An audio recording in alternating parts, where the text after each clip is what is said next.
창세기 좀 펴보시겠습니다. 창세기 43장입니다. 1절을 읽겠습니다. 그 땅에 기근이 심하고 지금 야곱과 야곱의 12아들과 이 백성들이 하나님의 백성이 사는 이 곳입니다.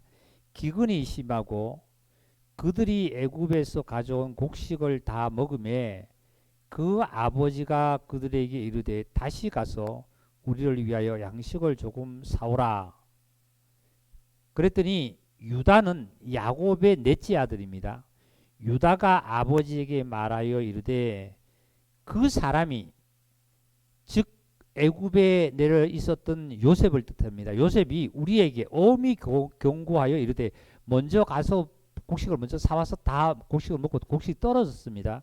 이르되 너희 아우가 너희와 함께 오지 아니하면 너희가 내 얼굴을 보지 못하리라 했으니 아버지께서 우리 아우를 우리와 함께 보내시며 우리가 내려가서 아버지를 위하여 양식을 사오려니와. 즉 아우라는 것은 누구의 아우냐면 요셉의 아우입니다. 요셉의 아우는 베냐민이죠. 베냐민 12번째 베냐민입니다. 그랬더니 5절입니다. 아버지께서 만일 그를 보내지 아니하시면 우리가 내려가지 아니하리이다.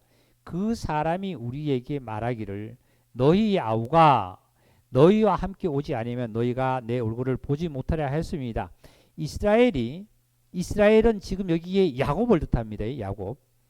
야곱이 이르되 너희가 어찌하여 너희에게 또 다른 아우가 있다고 그 사람에게 말하여 나를 괴롭게 하느냐.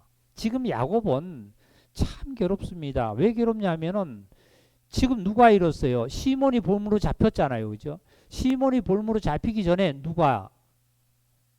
요셉이 팔려갔는데도 야곱은 어떻게 알고 있어요? 지금 짐승에게 잡혀서 찍혀가지고 피를 흘려서 죽은 거로 알고 있어요.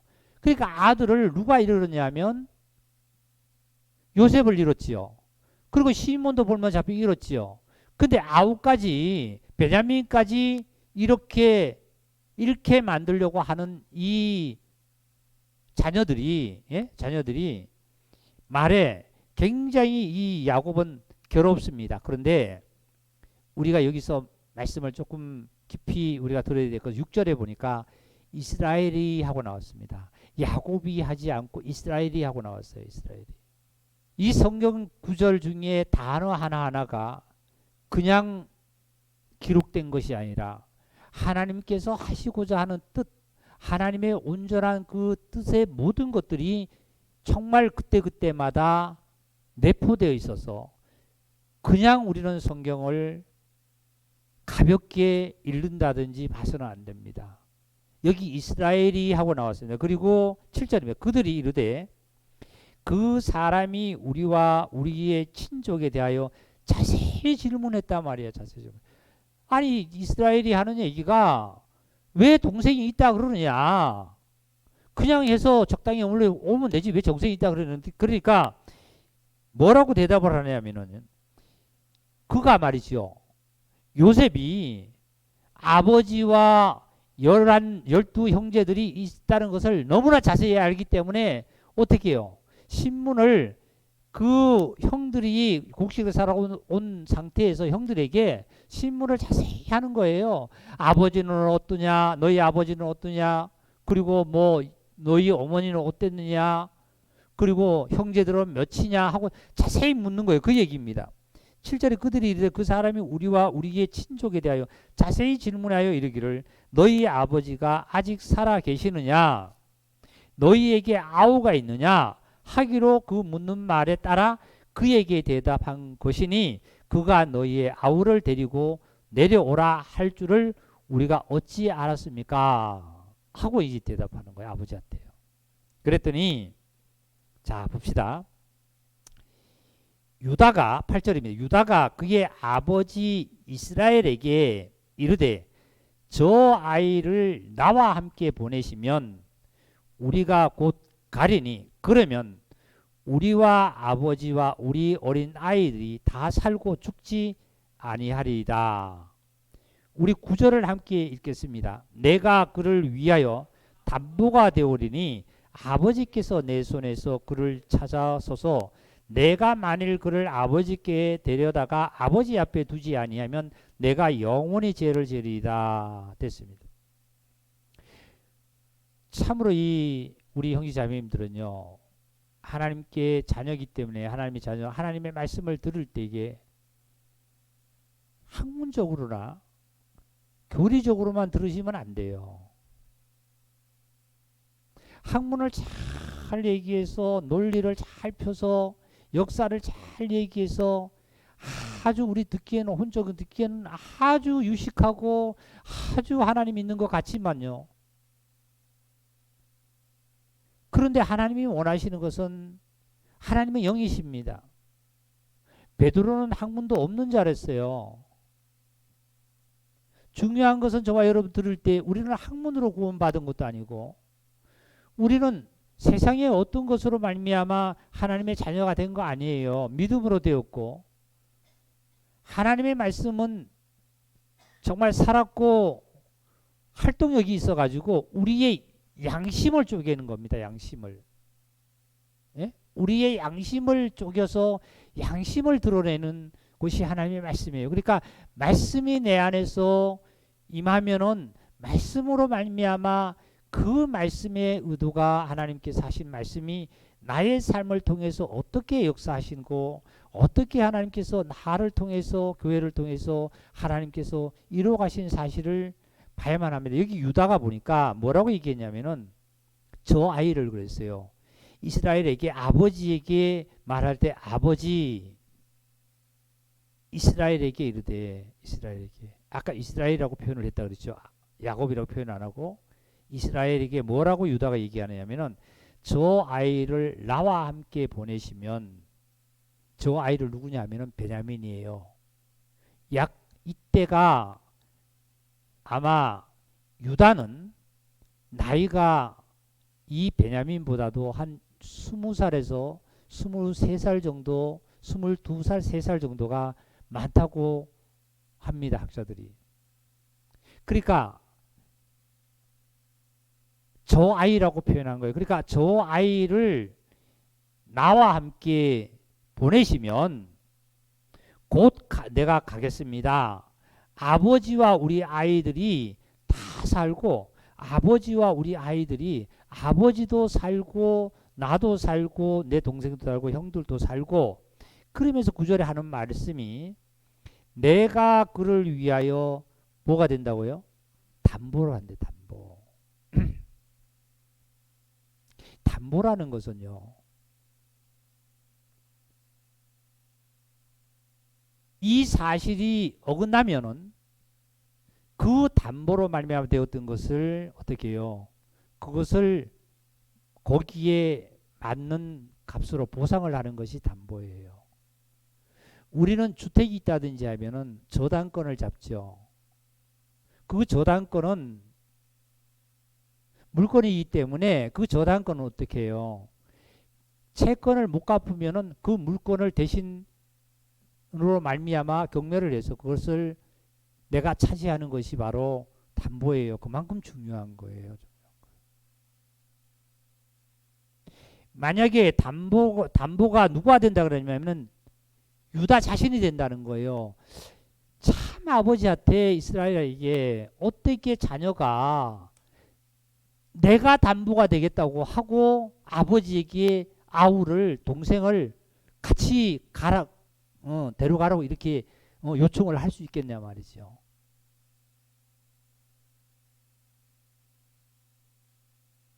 우리 여기를 잠깐 좀 접으시고 보시겠습니다. 마태복음 1장을 좀 보시겠습니다.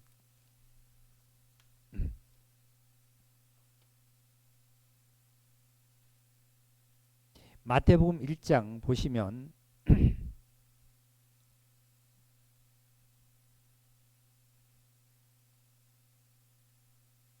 2절을 보겠습니다. 아브라함이 이삭을 낳고 이삭이 야곱을 낳고 야곱은 유다와 그 형제를 낳았다. 이런 말씀했죠. 그러니까 아브라함의 아들도 이스마엘도 있고 성경에 기록은 안 돼 있지만 또 다른 아들도 있을 수도 있겠잖아요. 그렇죠? 근데 성경에는 이스마엘이 아들이잖아요. 이스마엘도 있고 이삭도 있는데 여기 기록은 하나님께서 아브라함이 이삭을 낳고만 이삭만 있는 줄로 알고 있겠죠.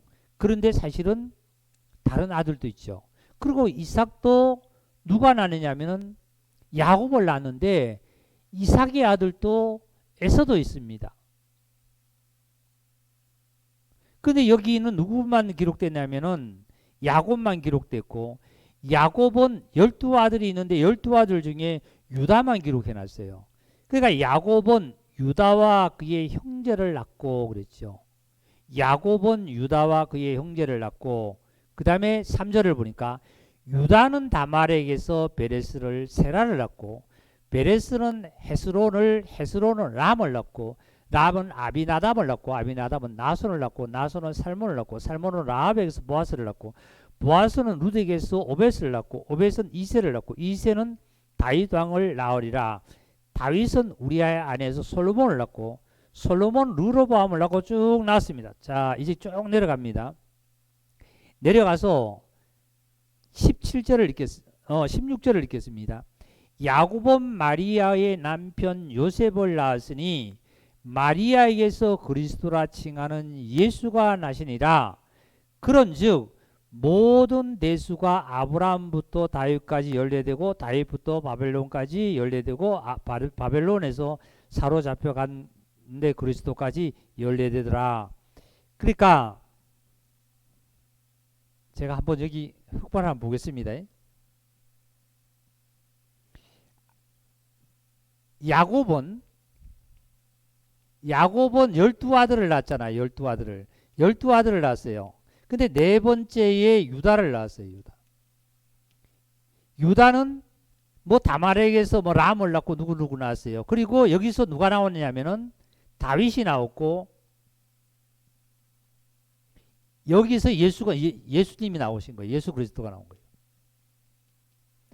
그러면 이 외에 야곱은 12아들 루벤도 있고 시몬도 있고 갓도 있고 납달리도 있고 스불론도 있고 많잖아요. 이 자들에게 아니라 이 자로 말미암아 나온 것을 유다를 낳고 있어요. 우리들도 보면 나는 육신으로 태어나기 전에 60년 전에 내가 사실은 낳았는데 하나님께서 나를 이어가는 것은 뭐냐면 내가 어느 날 거듭날 때에 새로 거듭난 이 빨간색은 바로 이 선을 탄 거예요. 이 선을 탄 거예요. 전혀 다른 선이에요. 다른 선. 근데 구원론이라는 이 구원론과 우리가 중생했다는 말씀과 그리고 거듭났다는 말씀 여러 가지 말씀을 우리가 쓰는데요. 예수님이 영접해 쓰는데요. 같은 뜻에서 우리는 풀이를 합니다. 그런데 분명하게 제가 말씀을 좀 드리고 싶은 거는 죄인이 내가 구원을 받은 거라면 죄인이라는 상태에서 내가 구원을 받은 거라면 나는 그 죄의 값으로는 지불됐지만은 그냥 죄인이 또 살아가는 거예요. 그 사람이 또 살아가는 거예요. 그 죄값에 대해서는 내가 지불됐다 할지라도 또 살아가는 거예요. 또 죄를 짓는 거예요. 근데 저와 여러분의 믿음이라는 것은 죄인이 구원을 받았다는 관념을 자칫 하다 보면 생각하는 걸 하다 보면 이러한 형태인데 저는 강조하고 싶은 것은 우리 형제자매들에게 빨간 색깔로 즉 성령으로 말미암아 거듭난 새 사람은 완전히 노란 색깔과 빨간 색깔이 다르듯이 노란 색깔이 어떠한 죄를 보면서 어떤 죄가 있어서 이 죄를 용서받고 이 죄를 받고 다시 노란 색깔이 구원을 받았다는 이 말도 맞습니다만 저는 이거를 강조하지 않고 지금 시점에 와서는 저의 여러분 우리 형제자매들에게는 이걸 강조하고 싶습니다. 이걸. 이 성령으로 거듭난 새 사람, 새로 창조함을 받은 이 새 사람은 지난번에도 누차 우리가 말씀드렸지만은 선을 행하라고 하나님께서 우리를 거듭나서 이 땅에 뒀다 그랬어요. 그럼 육체를 쓰고 있기 때문에 왜 그러냐고 표현을 한다라면 이 육체는 예수 그리스도께서 우리를 사랑해서 십자가에 지신 그 믿는 믿음 안에서 살아가기 위해서 우리를 육체를 이 땅에 둔 거예요. 하나님의 사랑과 예수 그리스도의 그 십자가에 돌아가신 그 공로의 그 뜻을 깨닫고 감사를 느끼고 그것의 값어치를 느끼고 말이죠. 감사를 느끼기 위해서 이 육체를 우리가 이 땅에 하나님께서 존재시키는 거예요.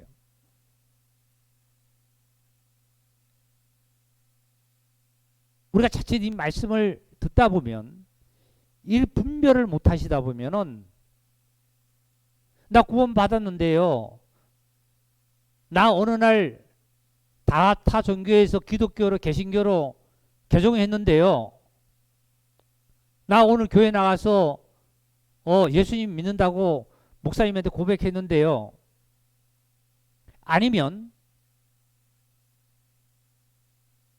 예수님이 십자가에서 내 죄를 위해서 돌아가셨는데 나 들었는데요. 나 믿는다고 고백했는데요. 그래서 우리는 구원으로 생각하고 거듭난 거로 생각했을 때 항상 무너집니다. 이것은 항상 노란 색깔이지 흰 색깔이 될 수 없어요. 빨간 색깔이 될 수 없습니다. 그래서 저와 여러분에게 나타나신 하나님의 사랑을 정확하게 따라오시대 성경대로요. 오늘 이제 말씀 들으면 이제 많이 나옵니다. 자, 결론을 조금 더 말씀을 먼저 드리면서 요한 1서를 시작했습니다. 5장에 18절을 제가 읽겠습니다. 잘 따라오시기 바랍니다. 하나님께로부터 난 자는 다 범죄하지 아니하는 줄을 우리가 아노라. 하나님께로부터 나신 자가 그를 지킴에 악한 자가 그를 만지지도 못하려. 그러니까 하나님께로 난 자는 다 범죄하지 않는데요. 하나님께로 난 자가 첫째적으로 예수님이죠. 예수님은 죄를 범했습니까? 안 범했습니다. 그러면 예수님은 육체를 썼어요? 안 썼어요? 우리와 같은 육체를 썼습니다. 죄를 안 범했어요. 왜? 하나님께로 난 자이기 때문에. 그러면 저와 여러분은 성령으로 거듭났다라면 거듭난 새 사람은 예수 그리스도로 말미암아 생명으로 거듭난 거예요. 그러면 이 예수 그리스도로 거듭난 새 사람은 이 빨간 색깔은 노란 색깔이 될 수 없는 거예요. 죄를 범할 수가 없는 거예요. 그러면 육체를 쓰고 너희가 화를 내지 않고 죄를 안 범하느냐? 그렇기 때문에 우리를 믿는 믿음 안에 이 육체를 거하게 하는 거예요. 지금 예수 그리스도를 믿는 믿음 안에서요. 이것을 바라볼 수 있는 힘을 저희들에게 준 거예요. 그래서 우리에게 대언자가 있고 우리에게 대제사장이신 그리스도가 있기 때문에 우리는 담대히 그 보좌 앞에 나갈 수 있는 힘을 저희들에게 열어놓으신 거예요. 제 사함을 받았다. 나 제 용서 받았는데요. 나 그래서 구원 받았는데요. 그런데 제 용서 받고 구원 받았는데 어떻게 됐다는 거냐? 자, 또 보겠습니다. 요한 1서 4장 7절을 보겠습니다. 사랑하는 자들아, 우리가 서로 사랑하자. 사랑은 하나님께 속한 것이니 사랑하는 자마다 하나님께로부터 나서 하나님을 알고 그랬어요. 하나님을 아는 것은 내가 아는 거예요? 아니면 하나님으로부터 거듭난 자가 하나님을 아는 거예요? 참 어렵습니다. 이거 듣기에 말은 별로 그냥 같은 말이고 국어이기 때문에 자, 잠깐 한번 저를 한번 보세요. 예수님께서 하신 말씀이 나는 아버지를 봤다 그랬어요. 나는 아버지를 안다 그랬습니다. 너희들은 모르지만 나는 아버지를 안다 그랬어요. 하나님으로부터 났기 때문에 하나님을 아는 거예요. 서울에 어디에 사는 어떤 사람이 박용욱을 몰라요. 근데 박용욱 아들은 박용욱이 알아요. 목포에 살아도 박용욱을 아들 알고 있다니까요. 그리고 아들도 인천에 있어도 아버지가 인천에 있어도 아버지에 대해서 아는 거예요. 저가 하나님을 안다 그러면은 지식으로 자꾸 가서 나 하나님을 알고 있는데 나는 믿는데요. 이런 차원이 아니라 안다는 그 차원은 확실하게 거듭나서 그 생명으로 거듭난 그 염색체 자체가 아는 거예요. 아는 거예요. 이거는 머리로서의 혼적인 지식으로 안다는 차원을 넘어선 하나님의 엄청난 성령님의 계시의 역사예요. 고린도전서 13장을 보면은 사랑이라는 단어가 나옵니다. 사랑장이라 그러죠. 13장이요. 사랑은 온유하고 겸손하고 뭐 오래 참고 뭐 어떻고 또 투기하지 않고 시기하지 않으며 뭐 어떻고 우리는 찬송도 하고 노래도 하고 막 사랑한다고 합니다. 그게 과연 그게 얼마나 사랑이 될까요? 그게 바로 노란 색깔이 빨간 색깔을 알고 빨간 색깔처럼 행동하려고 했던 모든 것들이에요. 그러면 바울은 고린도전서 13장에 사랑장을 해놓은 것은 뭐냐면은 노란 색깔이 빨간 색깔을 얘기하고자 하는 것이 아니라 빨간 색깔이 빨간 색깔을 하고자 하는 그 말이에요. 말. 여기서 이 말씀 봅시다. 7절을 보니까 사랑은 하나님께 속한 것이 사랑은 하는 자마다 하나님께로부터 나서 하나님을 알고 사랑하지 아니하는 자는 하나님께로 알지 못하나니 이는 하나님은 사랑이심이라. 그 다음에 10절입니다. 사랑은 여기 있으니 우리가 하나님을 사랑한 것이요 아니요 하나님이 우리를 사랑하사 우리 죄를 속하기 위하여 화목제물로 그 아들을 보내셨습니다. 화목제물로 그 아들을 보내셨습니다. 그러니까 볼모로 잡혀 있는 저와 여러분은 볼모로 잡혀 있었잖아요. 사단에게 볼모로 잡혀 있던 저와 여러분을 구출하기 위해서 누가 저당 잡았어요? 누가 담보가 됐다 그랬어요? 아까 유다가 됐다 그랬죠. 근데 유다가 됐는데 유다가 바로 누구를 지칭하느냐 하면 구약이기 때문에 유다라는 단어를 썼습니다. 구약이기 때문에 그 유다가 바로 누구를 지칭하냐면 누구를 지칭해요? 예수님, 예수 그리스도를 지칭해요. 먼 훗날에 예수 그리스도를 지칭해서 예수 그리스도께서 담보되어서 내가 갚지 못하는 채무를 예수 그리스도가 대신 갚아주는 거예요. 내 채무가 무슨 채무랬냐면 내 채무는 죄와 허물의 죄값 아닙니까? 이 채무를 누가 예수 그리스도께서 십자가에서 다 갚으셨어요. 다 이루었다고 하셨잖아요.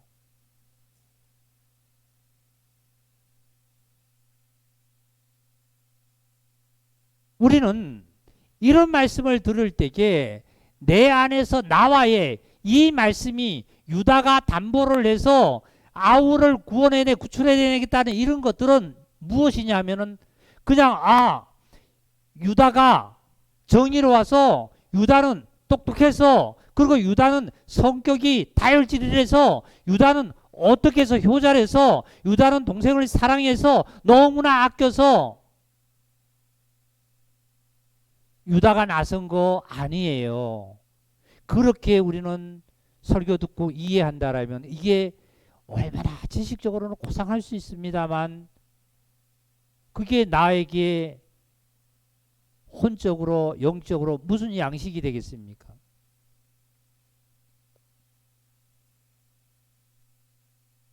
예수님의 십자가가 하나님과 나 사이라고 그랬잖아요. 하나님과 나 사이고 나와의 어떻게 이웃 간인데 내가 빠져버리면 이웃과 이웃도 없고 하나님과 나도 없어요. 내가 빠지면 안 돼요. 하나님이 주축이 돼서 나로 말미암아 내가 말미암아 하나님과의 관계도 이웃과의 관계도 성도와의 관계도 나로 말미암아 하나님께서 허락되어지는 것이 십자가입니다. 십자가.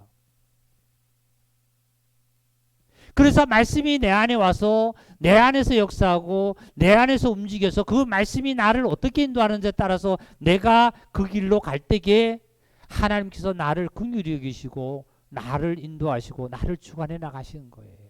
그래서 거듭났다는 말이, 중생했다는 단어가 저와 여러분에게는 생소한 것이 아니라 거듭났기 때문에 그 말씀 자체가 우리는 전도할 때뿐만 아니라 나 스스로뿐만 아니라 거듭난 삶과 거듭난 것으로 우리는 전도를 해야 된다는 거예요. 다시 우리 창세기로 돌아가시겠습니다. 그래서 이 유다는 시몬이 지금 볼모로 잡혀 있어요. 시몬이 볼모로 잡혀 있는 이제 이 유다를, 이제 동생을 베냐민을 데려가는 것을 유다 자신이 내가 그를 위해서 담보가 되오니 내 아버지 내 손에서 그를 찾아서서 내가 만일 그를 아버지께 데려다가 아버지 앞에 두지 아니하면 내가 영원히 죄를 지리이다. 영원히 죄를 갖고 있다 그래요. 보세요. 예수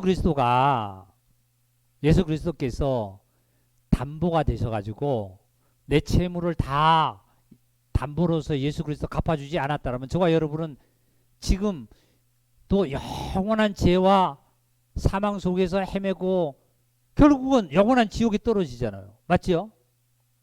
그러니까 이 담보가 누가 되냐면 유다가 되듯이 예수 그리스도께서 담보가 되셔서 저와 여러분은 거기서 해방된 거예요. 얼마나 감사한 거냐. 이 감사를 놓고 우리가 내 생명보다 귀한 게 없다고 그렇게 우리는 말씀을 듣고 성경이 기록되어 있잖아요. 그런데 세상에 무엇이 우리가 더 귀중한 게 있겠어요? 이거보다도. 10절입니다. 우리가 지체하지 아니하였다면 벌써 2번이나 갔다 왔으리다. 그러니까 이렇게 지체하면 참 성격도 굉장히 급한 것 같아요. 이 아마 유다도요. 그죠? 그러니까 벌써 아마 2번이나 갔다 올 정도로 됐다 이거죠. 시간이 흘렀다 이거죠. 11절에 그들이 아버지 이스라엘이 그들에게 이르되 그러할진대 이렇게 하라. 너희는 이 땅의 아름다운 소산을 그릇에 담아 가지고 내려가서 그 사람에게 예물로 드릴지니 곧 유향 조금과 꿀 조금과 향품과 모략과 유황나무 열매와 감 복숭아니라. 너희 손에 갑절의 돈을 가지고 너희 자루 아기의 도로 넣어져 있던 그 돈을 다시 가지고 가라. 혹 잘못이 있었을까 두렵도다. 내 아우도 데리고 떠나 다시 그 사람에게로 가라. 누구에게로? 요셉에게로 가라는 거예요. 그죠? 아버지가 이제 이스라엘이 이제 그 유다에게 자녀들에게 다시 이렇게 가놓을 때 뭘 가지고 가라 그랬냐면 11절에 보니까 이스라엘이 그들에게 자녀들에게 그릇에다가 여기에 땅에 아름다운 소산이 있는데 아름다운 소산이 무엇냐 하면 이들이 뭐예요? 네? 11절에 후반절에 볼게요. 중후반절에 보니까 그 아름다운 소산을 그릇에 담아 내려가서 그 사람에게 예물을 드리되 아름다운 소산이 뭐지요? 유향과 그 다음에요. 꿀과 향품과 모략과 유황나무의 열매와 감복숭아예요.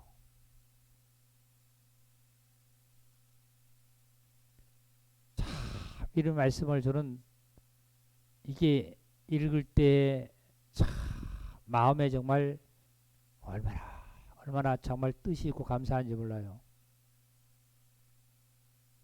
그리고 나서 뭐라고 이 말씀 저기 하나 보면은 이 이스라엘이 12절에 보니까 너희 손에 갑절의 돈을 가지고 가래. 그러면 이스라엘이 야곱이 아버지가 시므온을 구하러 갈 때에 베냐민을 데려갔다가 다시 올 때에 아버지가 돈이 없는 거 아니에요. 그렇죠? 돈이 없어서 그냥 대신 뭐 이 향품 물건이라고 갖다 주고 그냥 곡식 가져와라 이거 아니잖아요. 돈은 있어도 돈을 갑절이나 가져가라는 거예요. 늦게. 그런데 뭐냐면 첫 번째 아버지가 하신 말씀은 뭐냐면 유황을 가져가라. 모략을 가져가라. 향품을 가져가라.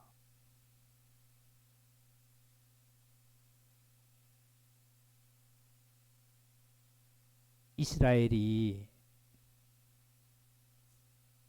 갖고 있는 거, 이스라엘이 지니고 있는 거, 삶은 첫째로 향품입니다.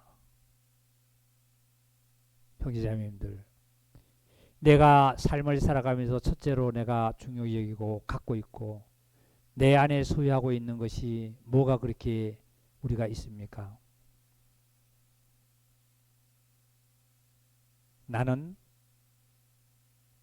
향품과 이런 것이 돈보다도 더 귀하게 내 소산에서, 이 땅의 아름다운 땅에서 내 소산이 바로 이겁니다. 형제자매들, 영혼과 몸과 생활의 삶에서 얻어지는 향품이 있는데, 아름다운 소산인데, 이것이 바로 그리스도 예수의 형상과 향품이 아름다운 소산입니다. 이거 믿어지시는 분 다 같이 아멘 합시다. 아멘.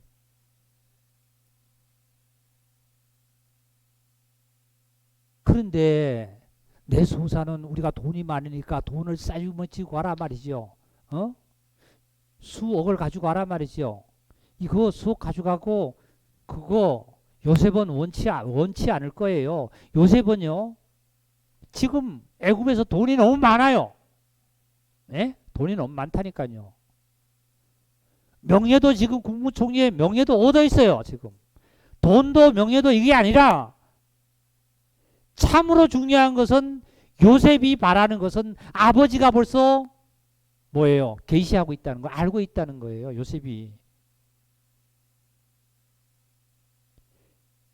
요셉이 원하는 것은 돈이 아니에요. 돈이 아니에요.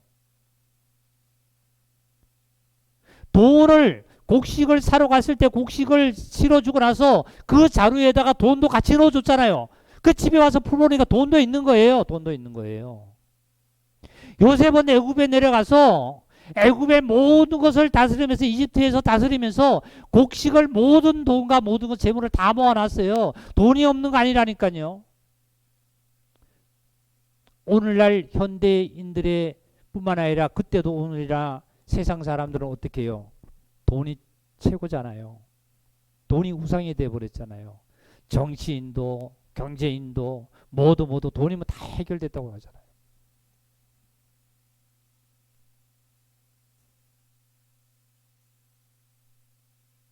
그런데 이 이스라엘이 지금 자녀들에게 시므온을, 볼모로 잡힌 시므온을 구해오고 말이죠. 또 아니면은 베냐민을 데려가서 아무 이상 없이 데려오려면은 뭐라고 얘기했냐면은, 보세요. 11절 중반절에 11절을 보니까 너희는 이 땅의 아름다운 소산을 그릇에 담아 가지고 내려가서 그 사람에게 예물을 드리니 그 아름다운 소산이 돈이 아니라 다 같이 뭐라고요? 향이에요. 향. 이 땅의 소산, 이 땅의 소산.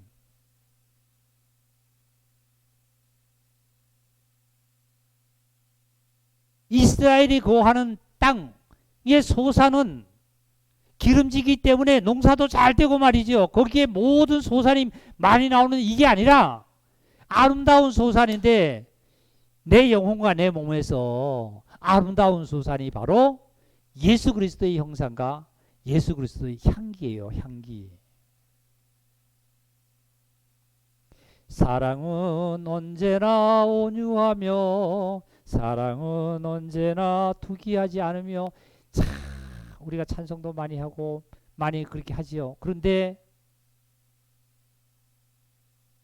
마음 한구석에는 투기와 시기와 여러 가지가 나에게 있는 이런 것은, 이 소산이 아름다운 그리스도의 형상은 아니잖아요. 그리고 나서 돈은 나중에 배나 말이죠. 가져가라 이랬던 거예요. 우리 형제자매님들, 이 시간이 우리로부터는 이 아름다운 땅이 어디예요? 영혼과 몸과 내 생활이죠, 그죠? 내 생활에서 뭐가 나와야 돼요? 그리스도의, 다 같이 합시다. 그리스도의 형상, 그리스도의 향기.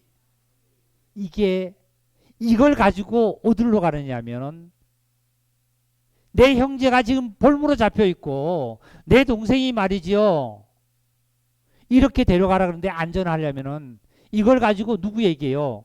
내 형제에게, 내 자매에게 가서 손을 내밀어서 잡고 발목에 힘을 얻도록 일으켜서 성전에 같이 들어가서 찬양하는 이러한 귀한 축복이 우리 형제 자매들에게, 하나님의 교회, 이 성장 침례교회에 충만히 역사할지어다. 할렐루야. 그리고 이렇지 않고 돈을 내세우고 명예를 내세우고 세상을 내세우고 정을 내세워가지고 일으키려고 하면 일어나는 것 같은데도 그거 딱 끝나면은 일어나지 못해요. 돈 한 푼 딱 주면은 그 돈 영원하지 않잖아요. 에? 정으로 예를 들어서 내가 예를 들어서 가서 일을 해줬어요. 정으로서 내가 선물을 하나 줬어요. 아, 교회 나오십시오. 근데 지나고 나면은 그런 것들은 잊혀지게 돼 있고, 또 무엇을 줄까 하고 안진병이는 미문에서 또 그걸 기다리고 있는 거예요. 또 무슨 도와줄까, 도움을 받을까. 그럼 나 교회 나가지. 또 먹고 살아야지.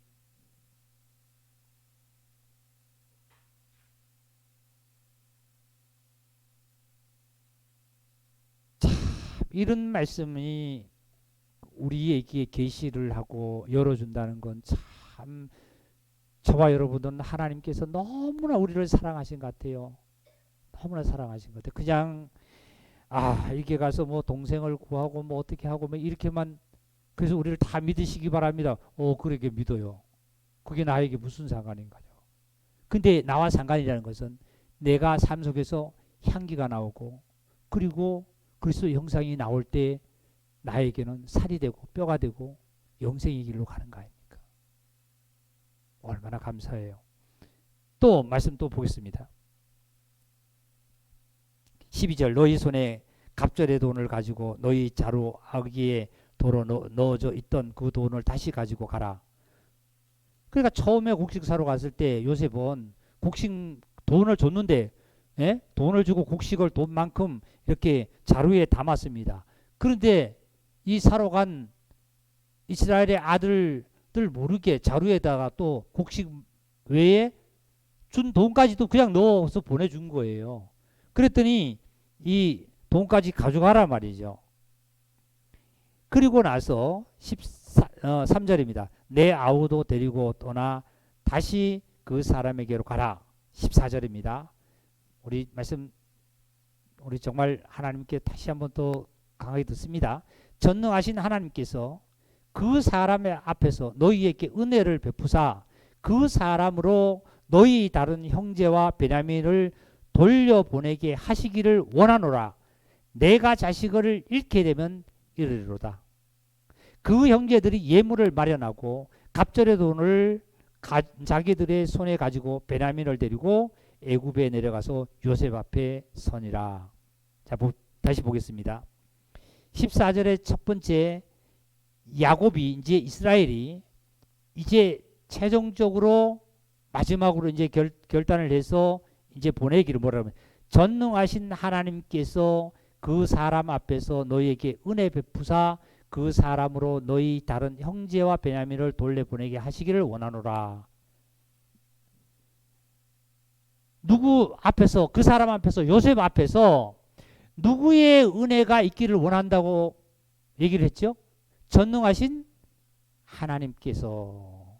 전능하신 하나님께서. 이제 베냐민도 모든 자를 다 어떻게 해요? 이제 이스라엘은 하나님께 맡기는 거예요. 누구의 얘기를 들어서? 유다의 쭉 권고하심을 들었죠. 그죠? 유다의 꼭 권고하심을 듣고 나서 이제는 전능하신 하나님께서 그 사람 앞에 은혜가 있기를 원하고, 그리고 베냐민을 돌려보내는데 내가 자식을 잃게 되면 이르리라. 죽으면 죽으리라. 하나님께서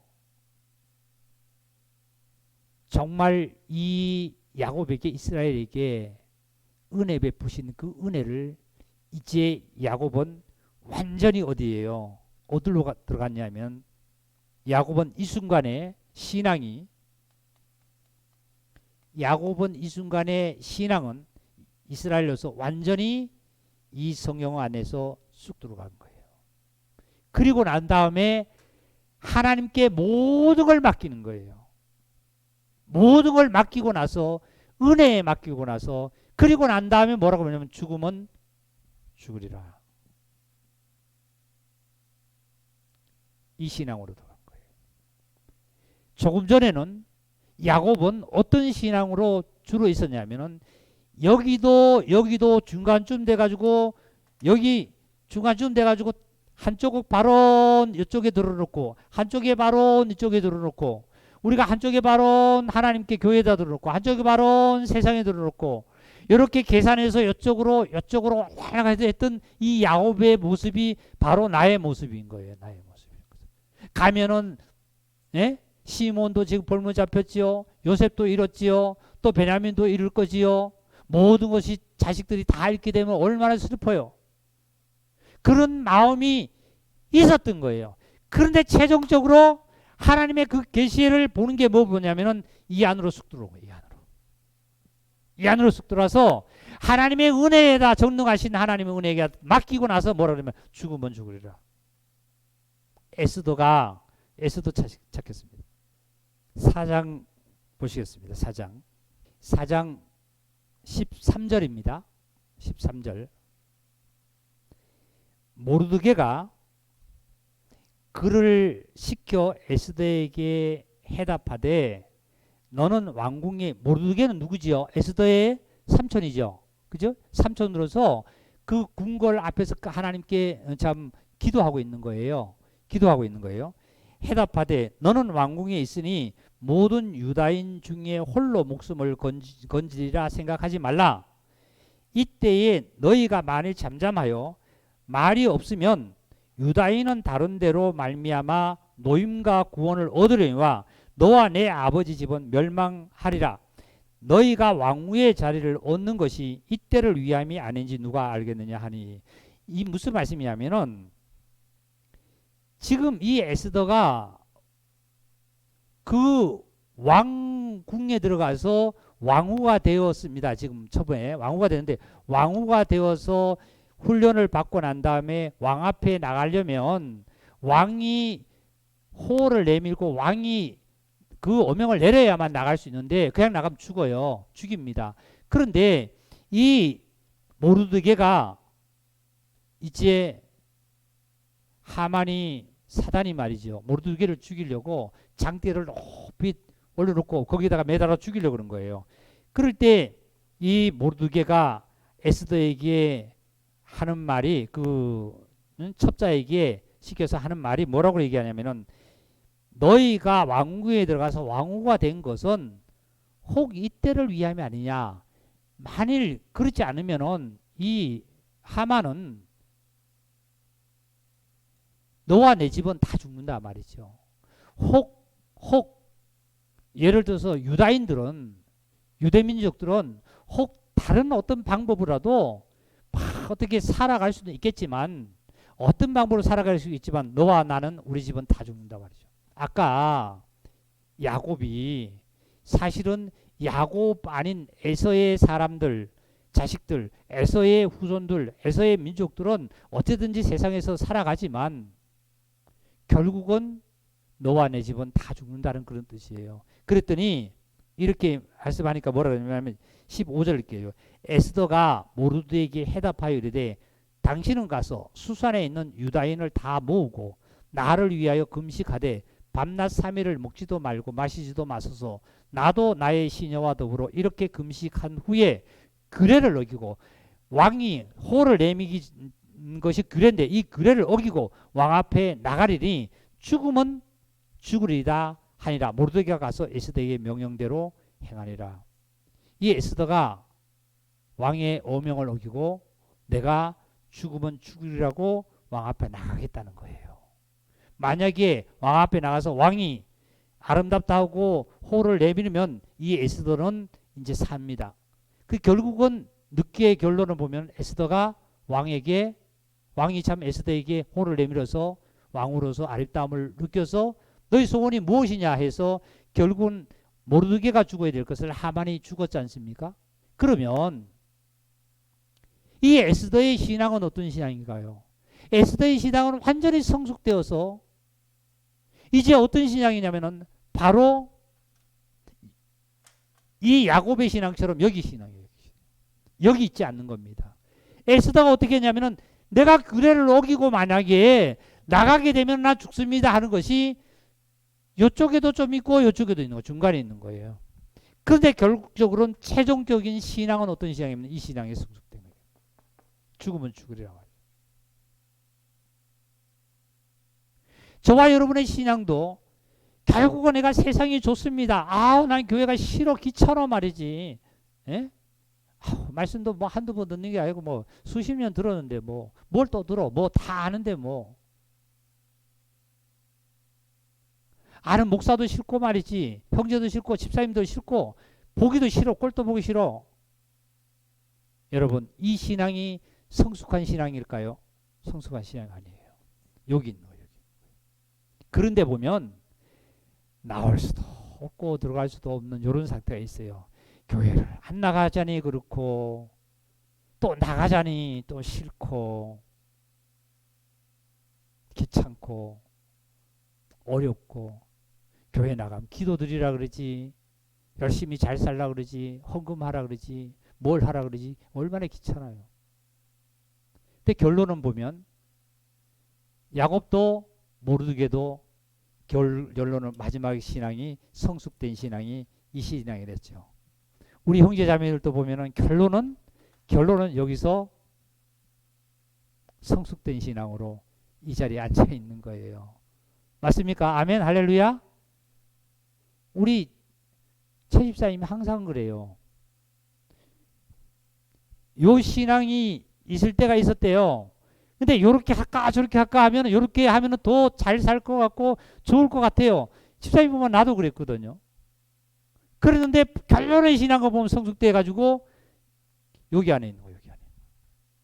죽으면 죽는다. 나 죽으면 죽는다. 그래. 내가 자존심 세워서 뭐 하느냐. 자존심 세워서 당신한테 자존심 세워서 내가 생명이 길어지냐. 아니면 내가 나에게 무슨 덕이 되냐. 다 모르드게가 죽으면 죽으라고 어디 나갔어요? 왕 앞에 딱 나간 거예요. 나갔더니 왕이 에스더를 보는 순간이 아름다울 수밖에 왜? 에스더가 갖고 있는 에스더의 자아적인 세상적인 거 말이죠.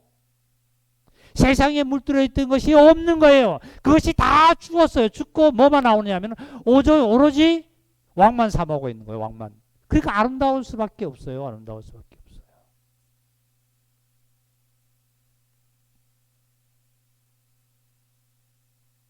그러니까 그 모를 내밀어서 에스더여 당신이 원하는 게 뭐냐 말이지.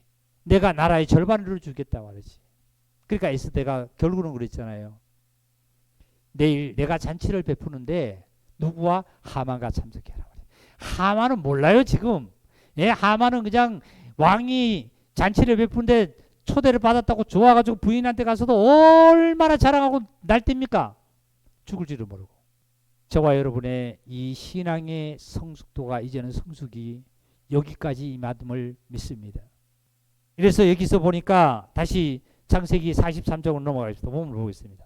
14절입니다. 전능하신 하나님께서 하나님께 완전히 전능하신 하나님으로 이제 고백을 하면서 그 사람 앞에서 요셉 앞에서 너희에게 은혜 베푸사 그 사람으로 너희를 다른 형제나 베냐민을 돌려보내게 하시기를 원하노라. 내가 자식을 잃게 되면 이리라 하고 완전히 신앙이 돼요. 그 형제들이 이제 예물을 마련하고 갑절의 돈을 자기들의 손에 가지고 베냐민을 데리고 애굽으로 내려가서 요셉 앞에 선 거예요. 요셉 앞에 선 거예요.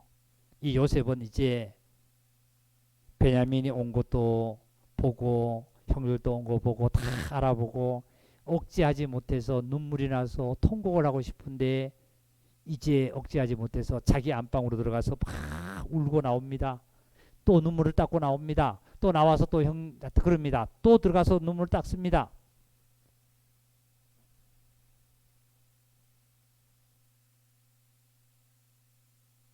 하나님 앞에 가장 아름다울 때가 언제냐면은 죽으면 죽으리라 할 때예요. 교회에서 권면하고 형제가 권면하고 교회에서 권면할 때에 우리 형제자매님들은 그 권면을 듣고 따라가는 신앙이 성숙하는 거예요.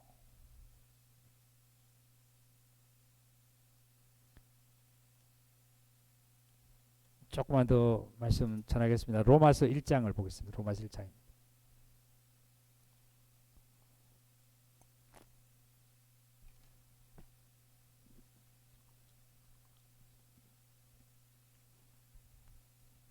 로마서 1장 1절입니다. 예수 그리스도의 종 바울은 사도로 부르심을 받아 하나님의 복음을 위하여 택정하심을 입었다 그랬습니다. 예수 그리스도의 종 바울은 예수 그리스도의 종 바울 로마의 로마 교회가 바울의 오순절날 설교를 듣고 로마 교회가 아마 세워지기 시작한 것 같아요. 그런데 이 로마 교회에 바울이 가서 이거를 전도하고 복음을 전하기 위해서 첫째적으로 로마서에 서신을 기록하기를 뭐라고 했냐면 예수 그리스도의 종 바울은 로마서 16장에 보면은 일꾼 자매 베베라고 나옵니다. 베베를 통해서 아마 이 바울이 편지 서신을 써서 베베를 통해서 아마 로마 교회에다가 전달하라는 이 서신서에 보면 첫째 장에 이렇게 썼죠. 안녕하십니까 로마 교회 성도들이여 안녕하십니까 이렇게 쓰지 않았어요. 뭐라고 썼어요? 예수 그리스도의 종 바울은. 바울은 어떤 자를 했어요? 많은 자들이 바울을 어떻게 알고 있냐면은 예수를 믿고 예수를 핍박하고 참 예수를 믿는 자를 잡아서 옥에 가두고 죽이는 자로 알았고 말이지요. 그리고 예수를 핍박하는 자로 알아서 다 예수를 믿는 자는 바울을 무서워했어요. 그런데 바울이 로마의 그 교회에다 서신을 보다 첫째 구절에 뭐라고 썼냐면은 예수 그리스도의 종 바울은 하고 기록을 했어요. 무서워하지 마라. 나는 이제 예수 그리스도의 종이 됐다 말이지. 종이 됐다. 노예다. 노예는 주인의 절대적인 복종 아닙니까?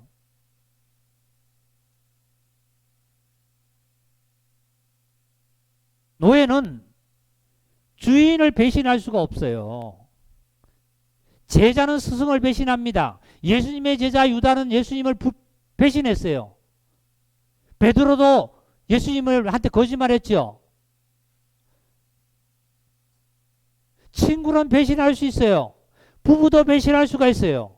종은 주인을 배신할 수가 없습니다. 왜요?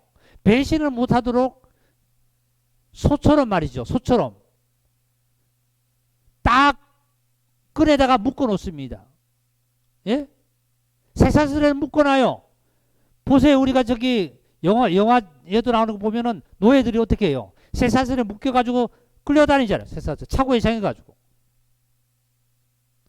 노예는 주인을 배신 못하는 거예요. 배신할래 배신할 수가 없어요. 도망갈래 도망갈 수가 없어요.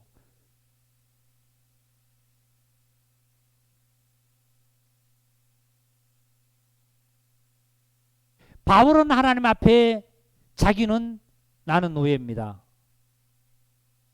나는 주인이 하나님께서 나의 주인이시기 때문에 하나님이 시킨 대로 나는 절대적으로 복종하고 하나님 시킨 대로 내가 살겠습니다 하는 거잖아요. 하나님 예? 시킨 대로 나 살겠습니다. 그런데 하나님께서는 바울을 뭐로 또 불렀냐면 사도로 불렀어요. 왜 사도로 불렀냐면은 로마서나 예? 고린도나 아니면 등등 가서 복음을 증거할 때는 그 사람들의 종이 되어가지고 그 사람의 종이 되어가지고는 복음을 못 전하잖아요. 예? 그 사람의 종으로서 어떻게 복음을 전해요? 그러니까 뭐 하나님께서 뭐로 이름을 명칭을 그 바울에게 임명을 했냐면은 사도로 임명을 한 거예요. 사도로 임명해서 보냄으로 하나님께서 보냄을 임명해서 그때 복음을 증거하라고 사도로 준 거지. 바울은 하나님 앞에 종이라고 고백한 거예요. 이게 바로 신앙의 성숙도입니다. 나는 하나님 앞에 나는 아무것도 아닙니다. 나는 종입니다. 하나님 나 시키세요. 하나님 시킨 대로 내가 살겠습니다. 할 때에 하나님이 아름답게 봐요. 그럴 때 내가 주일날 오늘 주일날 하나 예를 들어 주일날 너는 강단에 서서 내 말을 대언해라. 설교를 해라. 하고 할 때는 우리 형제자매들이 나를 볼 때 지금 볼 때 형제지만 목사님이 때문에 설교를 하나 보다 그렇게 인식을 하고 있죠. 그죠? 근데 하나님 앞에 저나 여러분은 다 뭐예요? 하나님의 정말 하나님 시킨 대로 우리는 따라가야 되는 종의 위치요. 이 귀한 사실이에요. 하나님이 가장 아름답게 봅니다. 사울이 하나님께서 백성들이 왕을 달라고 할 때 사울 왕이 처음에 하나님께서 기름을 부어라 했을 때 기스손의 자손 사울에게 기름을 부어라 왕을 삼아라 했을 때 사울은 처음에 굉장히 겸손했어요. 아주 어린아이 같다 그랬어요. 그때 하나님께서는 기뻐했습니다. 처음에는요. 근데 종의 위치 가지 않고 이제는 어디 위치 가냐면은 자기 이제 멋대로 하는 거예요. 주인 행세를 하는 거예요. 다윗이 하나님 왜 기뻐했습니까? 정말 저와 여러분들은 이러한 정말 하나님 앞에 겸손해지고 낮아지고 정말 내가 연약할 때에 하나님은 나에게서 강하신 사실을 우리는 정말 다시 한번 이 시간을 통해서 우리는 되새깁니다. 마지막으로 하나님의 계명에도 보면은 그 10계명 중에 하나님께서는 말씀하시기를 신명기를 통해서 이렇게 말씀하셨어요. 너희가 내 계명을 지키지 않는다라면 3, 4대까지 내가 너희에게 정말 죄를 심판을 하지만 우리 좀 한번 찾아봅시다. 신명기 5장 8절을 읽을게요. 너는 자기를 위하여 새긴 우상을 만들지 말고 위로 하늘에 있는 것이나 아래로 땅에 있는 것이나 땅 및 물속에 있는 것이 어떤 형상도 만들지 말며 그것들에게 절하지 말며 그것들을 섬기지 말라. 나 하나님 여호와는 질투하는 하나님이신즉 나를 미워하는 자의 죄를 갚되 하나님을 미워하는 죄를 갚되 아버지로부터 아들에게로 3, 4대까지 이르게 하거니와 10절입니다. 나를 사랑하고 내 계명을 지키는 자에게 1000대까지 은혜를 베풀이라. 몇 대까지 은혜 베푼다고요? 근데 여기서 우리는 말씀을 다시 한번 묵상을 다시 한번 깊이 한번 우리 생각해야 될 것은요. 1000대까지 긍휼을 베푼다고 말씀하셨는데 자 보세요. 다윗 왕이 하나님으로부터 어떻게 했냐면 계명을 지켜서 살았습니다. 그렇죠? 그러면 다윗 왕이 그렇게 계명을 지켜 살았으면 다윗 왕 이후에 1000대까지 자식이 1000대까지 어떻게 해요? 하나님의 은혜 속에 복 속에 어떻게 그냥 은혜 복을 받고 살아야 되잖아요. 근데 다윗 왕의 아들들이 르로보암 그 외에 아들들이 많은 아들들이 왕위에 올랐어요. 하나님 보실 적에 악을 행하는 자가 참 많았습니다. 그 왕들을 하나님께서 다 패했어요. 심판했다는 거예요.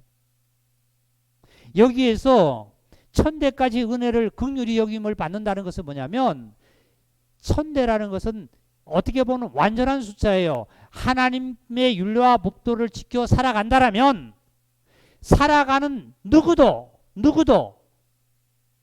영원토록 하나님께서 긍휼히 여겨주리라. 긍휼히 여겨준다는 말은 하나님께서 너를 도와주리라 말이죠. 불쌍히 여겨서 도와주는 것이 긍휼이라는 뜻 아닙니까? 불쌍히 여겨서 돕는 것이 긍휼이라는 뜻인데 너희가 나의 계명을 지키고 너희가 살아간다라면 내가 천대까지가 아니라 영원토록 너희가 어떻게 해요? 내가 너를 도와주리라. 내가 60을 살든지 70을 살든지 100살을 살든지 200살을 살든지 간에 그 살 때까지 나의 윤례와 계명을 지켜간다라면 내가 너희에게 복을 주리라. 이 말씀이에요.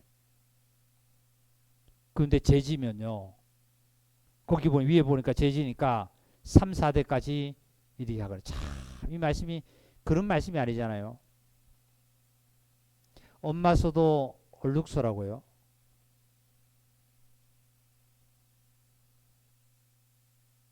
부모가 어떻게 사느냐에 따라서 자식이 어떻게 된다는 거 우리는 말을 많이 듣습니다.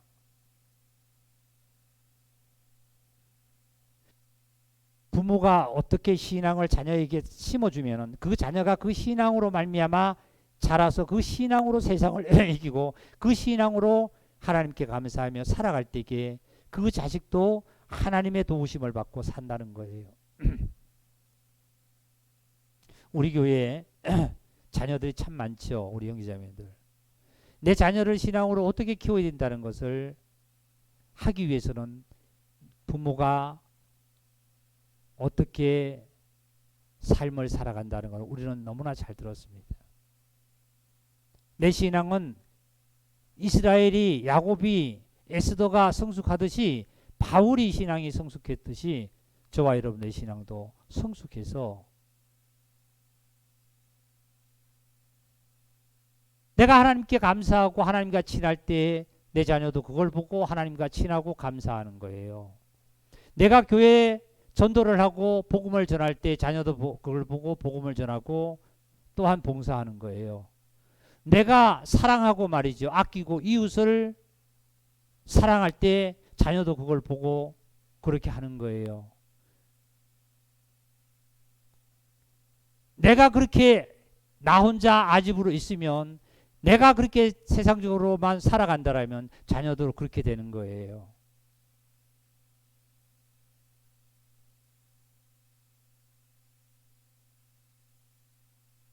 우리의 신앙은 멀리 있지 않습니다. 내가 정말 직장을 다니는 목적과 내가 세상에서 일어나는 모든 일들을 해가는 목적이 왜 하는지를 우리는 이 순간에 이 순간만이 아니라 내일을 보고 모레를 보고 그리고 10년 후를 보고 내 자녀를 보고 또한 내 후손을 봤을 때 살아가는 자 아닙니까? 이스라엘이 나라가 저렇게 서기까지 저는 우리 사모한테 자매한테 그 얘기를 듣기를 참 맞다. 이스라엘 역사에 대해서 그걸 알기로 알았는데요. 이스라엘 유대인 민족이 이스라엘 땅을 차지할 데가 없어가지고 그랬잖아요. 다 세상에 흩어져서 팔레스타인이 거기 다 아랍권들이 다 차지하고 있었잖아요. 그래서 저걸 땅을 어떻게 가면 우리 고국을 하나님 주신 고국 들어갈까 했대요. 그래서 부자가 들이 모여서 전 세계 부자들이 모여서 뭐 몇 형제가 네 형제가 5형제가 4형제가 모여서 뭐 시발점을 하면서 땅을 사기로 시작했답니다. 땅을 요만큼 사고 또 요만큼 사고 또 요만큼 사고 요만큼 사서 지금 이렇게 이스라엘이 형성이 됐다는 걸 TV에 방송하는 걸로 봤대요. 사실 맞죠? 전에 우리 설교 들을 때 땅 뺏기 했다는 소리 많이 들었어요. 보세요. 나의 생활도 조금 땅 뺏기랑 똑같은 거예요. 처음에는 잘 안 되다가 요만큼 됐다가 그 다음에 요만큼 되고 요만큼 되고 요만큼 되고 그래서 야곱처럼 신앙이 성숙도가 이렇게 올라가는 거예요. 에스더처럼.